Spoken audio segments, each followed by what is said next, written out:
Você sabe a diferença entre as funções proc, procv e proch? Assista este vídeo e fique sabendo. Vamos estudar agora as características da função proch. Ele apresenta o mesmo conceito da função procv. Veja este cenário, baseado no exemplo anterior. Encontramos um ambiente de consulta, onde queremos encontrar a quantidade de atendimentos para clínico geral, pediatra, geriatra e dentista realizadas em uma determinada data. Para isto, o Excel irá pesquisar esta base, que está nesta outra planilha. Observe que ele contém todos os registros de atendimentos, e estas informações serão enviadas para o nosso ambiente de consulta. E é aqui que está a diferença principal entre a função procv e proch, que é a posição da tabela base. Você deve observar pelos tipos de dados. Por exemplo, todas as datas estão armazenadas uma ao lado da outra. Os atendimentos para clínico geral estão armazenados um ao lado do outro, e assim por diante. Esta é uma montagem horizontal. Então, a função que devemos utilizar é a função proch. Vamos aproveitar e colocar um nome nesta tabela para facilitar a execução do cálculo. Selecione toda esta tabela utilizando as teclas de atalho Ctrl+T ou Ctrl+.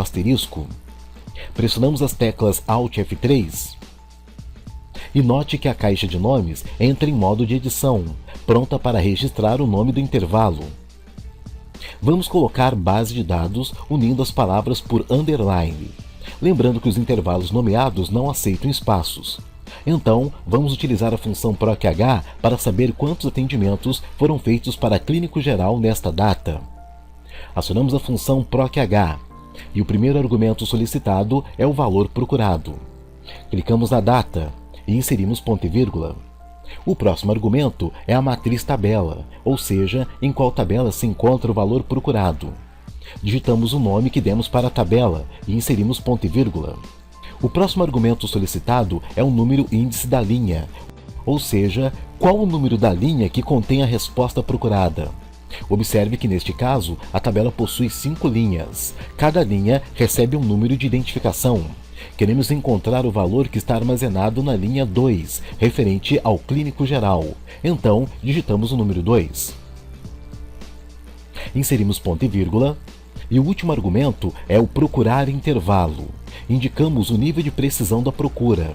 Se colocarmos a opção verdadeiro, caso ele não encontre a data indicada, ele retornará o número de atendimento referente a outra data.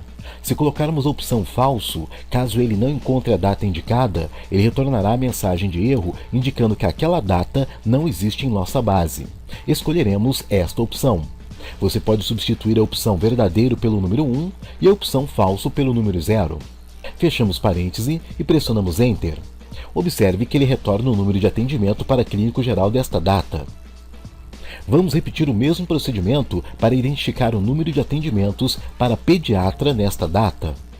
Acionamos a função proch, indicamos a data, digitamos o nome da nossa tabela, indicamos que o valor procurado se encontra na linha número 3 e o nível de precisão é exato.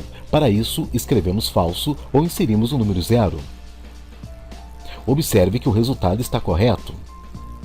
Vamos identificar o número de atendimentos para geriatra nesta data. Acionamos novamente a função proch, indicamos a data, digitamos o nome da nossa tabela, indicamos que o valor procurado se encontra na linha número 4 e o nível de precisão é exato. Para isso, escrevemos falso ou inserimos o número 0. Para finalizar, vamos repetir o mesmo procedimento para identificar o número de atendimentos para dentista nesta data. Acionamos a função proch, indicamos a data, digitamos o nome da nossa tabela, indicamos que o valor procurado se encontra na linha número 5 e o nível de precisão é exato. Para isso, escrevemos falso ou inserimos o número 0. Observe que o resultado está correto. Você também pode inserir a função serro caso queira exibir uma mensagem personalizada se inserir uma data inexistente em nossa base. Para isso, insira antes da função proch a função serro.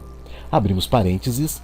No final da função proch inserimos outro ponto e vírgula e no argumento valor serro indicamos o que queremos que apareça no lugar da mensagem nd. caso a função proc-h não encontre a data indicada.